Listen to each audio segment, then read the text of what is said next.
Welcome to the Afterspin, opinions from thought leaders in our state. I want to ask Leo Daughtry and Rob Schofield, on the opening day of last year's short session, teachers held a large rally outside our legislature demanding better pay and working conditions. They repeatedly chanted, "Remember, remember, we vote in November." Well, there's no doubt women played a big role in the November 6 elections, and some are suggesting that teachers had a very large part to play in eliminating the veto-proof majorities in both the House and Senate. You think they're taking too much credit? What role do you think educators had in this year's election outcomes? Leo? I think they had a role in it. I believe all of the teachers getting united and organized helped the election.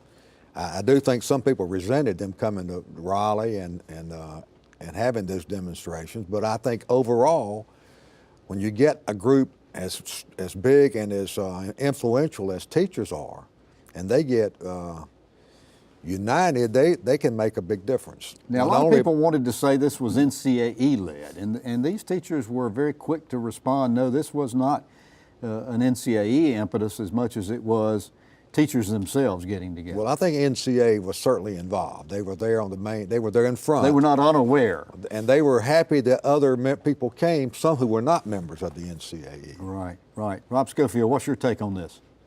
Absolutely, they played a huge role. I think there were some specific districts you can point to in which there were very narrow margins where teachers targeted people, education advocates targeted people, and Republican incumbents were defeated. There were more than 1,000 educators elected nationwide in the 2018 election.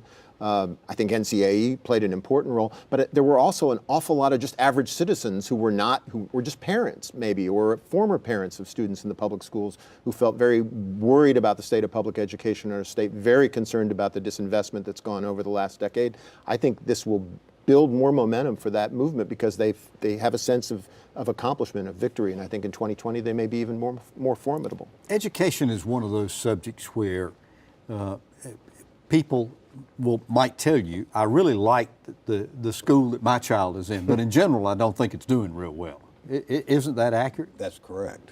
And so far as it goes, are we being responsive enough to this? I think you're right. I mean, should parents be driving education decisions? Well, they certainly should play an important part, but we all have a stake in it. All citizens in North Carolina have a stake in our public education system being successful, educating the workers of tomorrow. Right now, I think we've failed in that because we've so egregiously disinvested over the last decade. Our per pupil spending is way down. I think most people want that to come back up.